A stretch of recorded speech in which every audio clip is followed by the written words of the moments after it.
নমস্কার বন্ধুরা, মিনু ছোট রান্নাঘরে সকলকে জানাই স্বাগত। আজ বাজার থেকে সকালবেলা একটা 2 কিলো সাইজের কাতলা মাছ নিয়ে এসেছে। 2 কিলো সাইজের কাতলা মাছ। আমি এই মাছটা আজকে কাটবো। মাছটা কেমন দেখতে যাবে, একদম টাটকা মাছ সকালবেলায় নিয়ে এসেছে। মাছটা কেটে রান্না করব। কি রান্না করবো এখনও জানি না, মাছটা তো আগে কাটি। আগেই পাখনাগুলো কেটে নেব, তারপর আঁশ ছাড়াবো।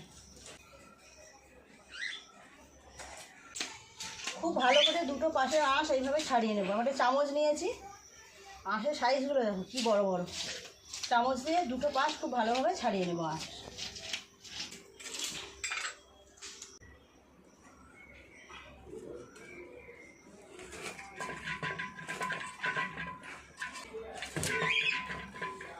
মাথাটা কত বড়। পেটি কাটতে হবে মাছটা। পেটি কেটে আস্তে আস্তে পিস করে নেব।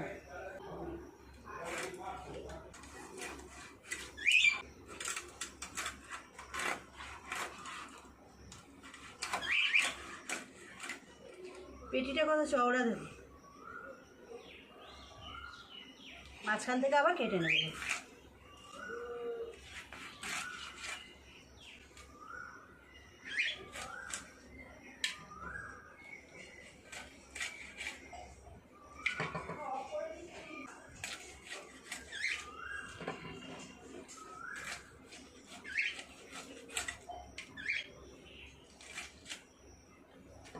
এবার লেজাটা কাটবো।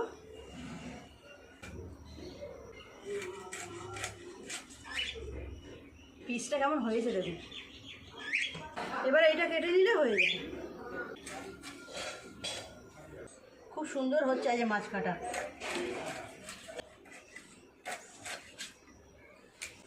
সব মাছগুলো কাটা হয়ে গেল। এবার মুড়োটাকে চালা করে নেব।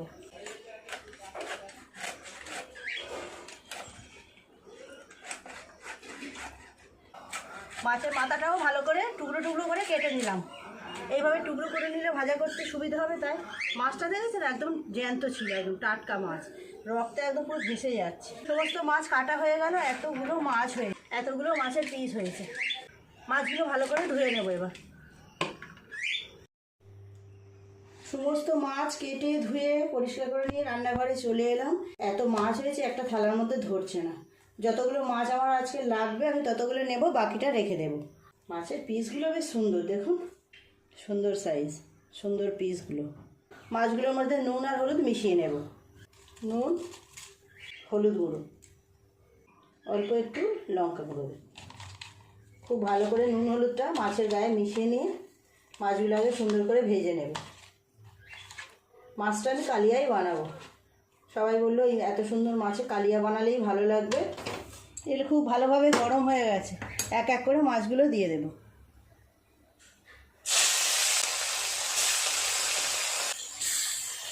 মাছগুলো উল্টে দেব। উল্টে দিয়ে এই পাশটা ভালো করে ভেজে নেব।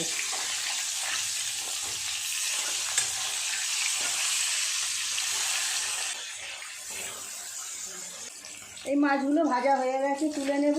আর যে বাকি মাছগুলো আছে এগুলো একইভাবে ভেজে নেব।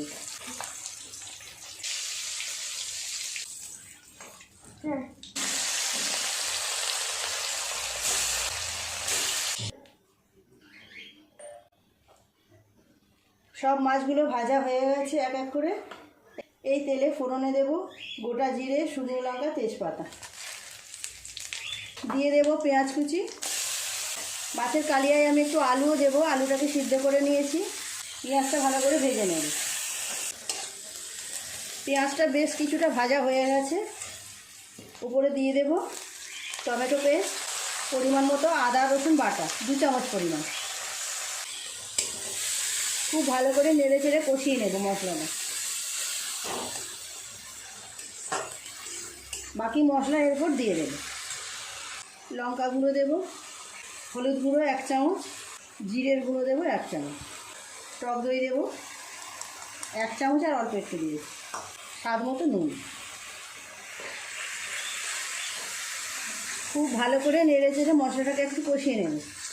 যতক্ষণ না মশলা থেকে তেল ছাড়ে এইভাবে নেড়ে চেড়ে কষাতে হবে। কাশ্মীরি লঙ্কা গুঁড়ো দেবো 1/2 চামচ। কাশ্মীরি লঙ্কা গুঁড়ো দিলে রঙটা খুব সুন্দর আসে জানি, ওই জন্যই দিলাম। 4-5 মিনিট সময় নিয়ে এইভাবে মশলাটাকে কষাতে হবে। খুব ভালো করে সময় নিয়ে মশলাটাকে কষিয়ে নিয়েছি। মশলা থেকে তেলও ছেড়ে এসেছে। এই সময় দিয়ে দেবো সিদ্ধ করে রাখা আলু। মাছের কালিয়ার এই আলুগুলো তো খেতে খুব ভালো লাগে, ওই জন্য আমি যখন কালিয়া করি বেশিরভাগ সময় একটু করে আলু দিই।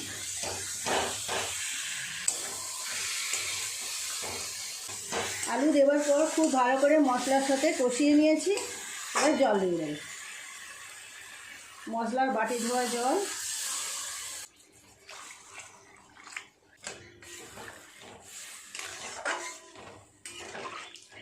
একটু ফুটতে দেবো, ভালোভাবে ফুটে গেলে তারপর মাছগুলো দিয়ে দেবো। খুব ভালোভাবে ঝোলটা ফুটে গেছে, টকবক করে ফুটছে। মাছগুলো দিয়ে দেবো।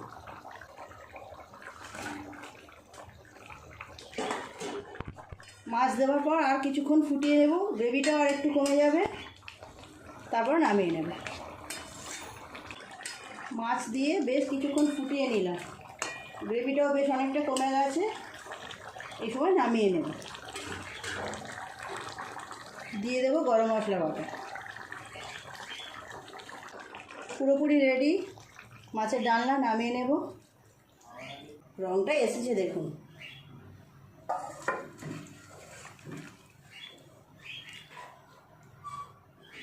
কেমন দেখতে হয়েছে বন্ধুরা দেখুন। মাছ কেটে রান্না করে আপনাদের দেখালাম, কেমন হয়েছে অবশ্যই কমেন্ট করে জানাবেন। ভালো লাগলে একটা লাইক করে দেবেন। আমার চ্যানেলটি এখনও পর্যন্ত যারা সাবস্ক্রাইব করেনি প্লিজ আমার চ্যানেলটি সাবস্ক্রাইব করে পাশে থাকা বেল ঘন্টিটা ক্লিক করে দেবেন। তাহলে যখনই আমি এরকম সুন্দর সুন্দর নতুন নতুন রেসিপি আপলোড করব সবার আগে তা আপনার নোটিফিকেশনে পৌঁছে যাবে। সবাই খুব ভালো থাকবেন। দেখা হচ্ছে পরের দিন নতুন কোনো রেসিপির সাথে। নমস্কার।